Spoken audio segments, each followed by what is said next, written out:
अहंकार से मुक्त नहीं होते, तब तक सच्ची शिक्षा हमें प्राप्त नहीं हो सकती। अर्जुन का सारा अहंकार यहां नीचे गिर गया।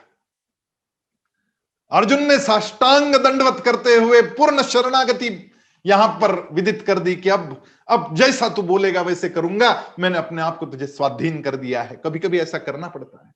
जब हमारी मति कुंठित हो जाती है, तब हमारा जो सबसे अच्छा हितैषी है, उस हितैषी के साथ में वो जैसा कहे वैसे कर देना चाहिए। बहुत, क्योंकि मैं सोचने की क्षमता खो बैठा हूं।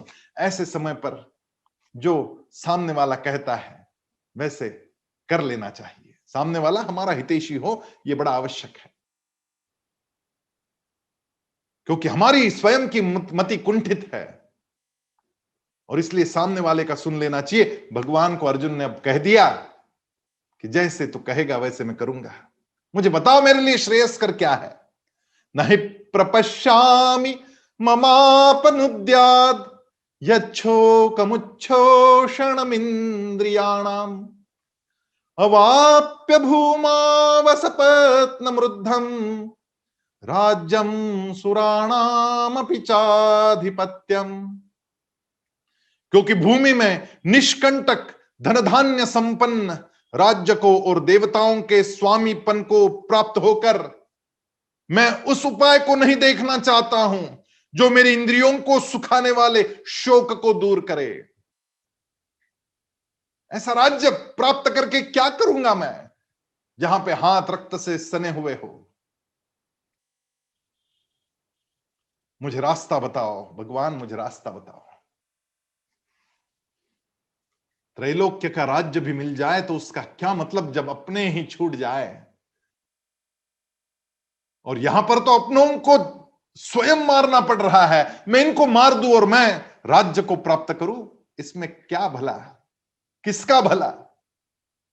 मेरी ही सारी बहनें विधवा हो जाएगी, मैं ही अपने स्वयं के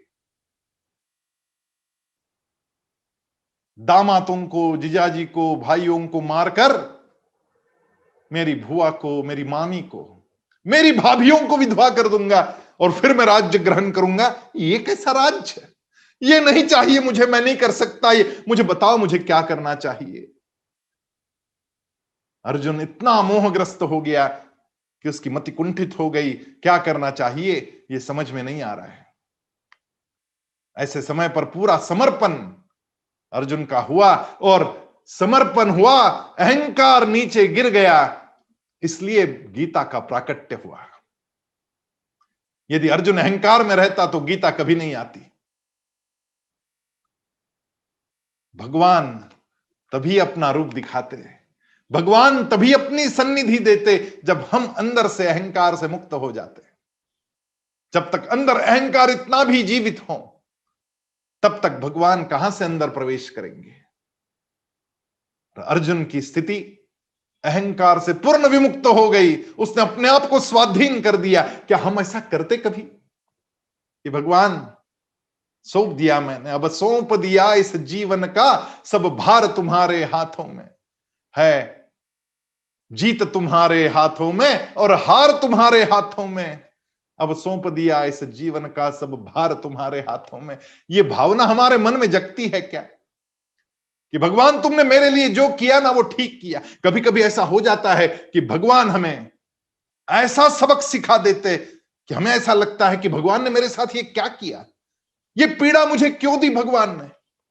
मैं तो इतना भगवान का प्रेमी हूं, मैं रोज नित्य साधना करता हूं, फिर भी भगवान ने मुझे तमाचा मारा, ऐसा क्यों हुआ मेरे साथ।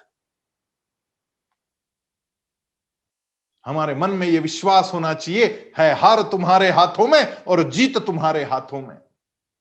जीत भी तुम्हारी और हार भी तुम्हारी। मेरी हार तुम करवा रहे हो, उसमें भी मेरी जीत ही तुम्हारे मन में है, इसलिए अभी हार करवा रहे हो। अरे मां, छोटे बच्चा जब गलती करता है ना तो एक तमाचा ठोकती है।